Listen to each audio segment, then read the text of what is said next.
आपने shock wave कई बार सुन रखा होगा। There it is.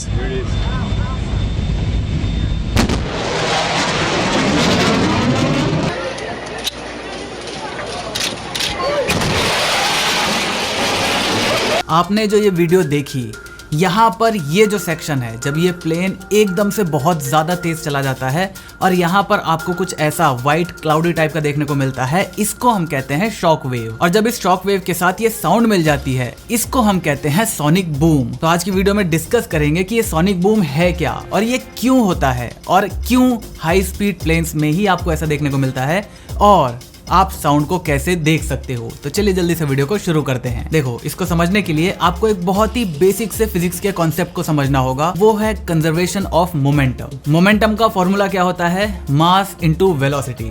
मतलब एक ऐसी चीज जिसके अंदर मास है और वो चल रही है, इसका मतलब उसके अंदर मोमेंटम है। तो कंजर्वेशन ऑफ मोमेंटम ये कहता है कि एक प्लेन के अंदर, जैसे एक्स एक्सिस में, इस हॉरिजॉन्टल लाइन में अगर कोई भी एक्सटर्नल फोर्स नहीं है तो उस प्लेन में आपका जो मोमेंटम है वो कंजर्व रहेगा। मतलब क्या है इसका कि अगर उस प्लेन में x अमाउंट ऑफ मोमेंटम है तो वो हमेशा x अमाउंट ही रहेगा। अब इसको मैं आपको बहुत ही सिंपल से तरीके से समझाता हूँ। जैसे अगर आपने ग्रेविटी मूवी देखी है, उसमें जो आपकी एस्ट्रोनॉट फंस जाती है स्पेस में, वो अपने स्पेस स्टेशन से किसी चीज को ठीक करने के लिए बाहर जाती है। तो वहां पर क्या होता है कि उसकी जो कॉर्ड है वो टूट जाती है, तो अब वो जीरो ग्रेविटी में एक जगह फंसी रहती है। तो उस पूरे प्लेन में आपको कोई भी एक्सटर्नल फोर्स देखने को नहीं मिल रही। तो मतलब यहाँ पर मोमेंटम जो है वो कंजर्व रहेगा। यहाँ पर इस एस्ट्रोनॉट के पास मास तो है, वेलोसिटी कितनी है? 0। इसका मतलब इसका मोमेंटम क्या है इस टाइम पर? 0। लेकिन अगर ये कोई मास वाली चीज इसी प्लेन में इस डायरेक्शन में फेंकती है तो उसका मोमेंटम क्या हो जाएगा? Mass into velocity. मान लो इसका जो मास है वो m1 है, वेलोसिटी v1 है। तो यहाँ पर क्योंकि इस प्लेन का जो मोमेंटम है वो कंजर्व रहेगा, तो यहाँ पर एस्ट्रोनॉट को भी किसी न किसी वेलोसिटी से पीछे जाना पड़ेगा ताकि उसकी जो वैल्यू है वो इसके बराबर आ जाए। मतलब ma/va is equal to m1 v1। तो यहाँ पर इस सामान को इधर फेंकने के बाद एस्ट्रोनॉट की वेलोसिटी इधर हो जाएगी और टोटल मोमेंटम आपका अभी भी 0 ही रहेगा। तो ये बहुत ही बेसिक सा प्रिंसिपल है फिजिक्स का। अब मैंने आपको ये क्यों समझाया? ताकि आप वीडियो को और भी ज्यादा अच्छे से समझ पाओ। देखो, जो पानी में बोट चलती है वो भी इसी फिनोमिनन पर चलती है। जब पानी के अंदर बोट है, पानी रुका हुआ है, तो उस पर कोई भी पानी के अंदर एक्सटर्नल फोर्स नहीं है। तो यहाँ पर जब आप मोटर को चालू करते हो तो उसका जो टरबाइन घूमता है उसकी वजह से पानी पीछे की तरफ जाता है।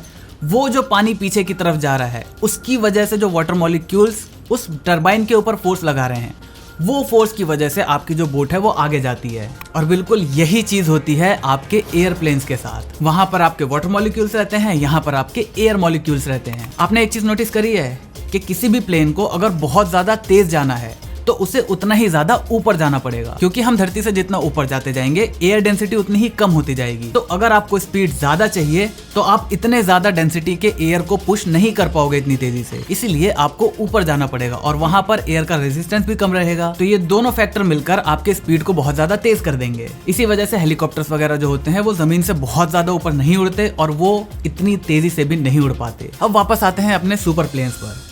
आपने प्लेन्स की स्पीड अगर कभी देखी होगी या सुनी होगी, तो जो फास्टेस्ट प्लेन होते हैं उनकी किस यूनिट में सुनी है? कोई बताता है कि इसकी 1.5 मैक की स्पीड है, कोई 2 मैक की स्पीड है, 3 मैक की स्पीड है। तो एक्चुअली में मैक जो है वो है स्पीड ऑफ साउंड। मतलब कोई प्लेन अगर 2 मैक पर चलता है तो वो साउंड से 2 गुनी तेजी से चल रहा है, 3 मैक 3 गुनी तेजी से।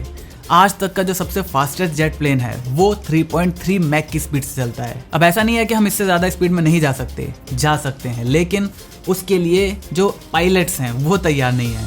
जब प्लेन इतनी तेजी से जाता है तो उनके ऊपर जी फोर्स बहुत ज्यादा लगता है और कोई भी पायलट इतनी ज्यादा जी फोर्स को अभी तक तो सहन नहीं कर सकता। तो मे बी हमें इससे ज्यादा स्पीड वाले जेट प्लेन्स देखने को मिलेंगे, लेकिन वो पायलट लेस रहेंगे। प्लेन्स की बात करो तो वहां पर एयर मॉलिक्यूल्स बहुत ज्यादा होते हैं और जब एकदम से स्पीड को बढ़ाया जाता है तब जो एयर मॉलिक्यूल सबसे पास में है वो थ्रस्ट पैदा करते हैं। उसके जो साइड वाले हैं उन पर एक थ्रस्ट आता है, उनके साइड वालों पर आता है। लेकिन जब स्लो स्पीड में चल रहे होते हैं तब वो एयर आराम से मूव कर लेते हैं, लेकिन जब इतनी तेज स्पीड से अचानक से एक्सेलरेशन होता है तो ये सारे के सारे जो एयर मॉलिक्यूल्स हैं उनको हटने की जगह नहीं मिल पाती और वो एक दूसरे से इतने ज्यादा कंसंट्रेट हो जाते हैं कि आपको ऐसा कुछ देखने को मिलता है। और इस तरीके से आप साउंड को देख सकते हो। हमारी जो साउंड होती है वो स्फेरिकली पार्टिकल्स का मूवमेंट ही है। मैंने कई बार आपको बता रखा है। ये पार्टिकल जब मूव करते हुए आपके कानों के अंदर जाते हैं, वो आपके ईयर ड्रम को हिलाते हैं। उस ईयर ड्रम की वजह से एक इलेक्ट्रिकल सिग्नल आपके दिमाग में जाता है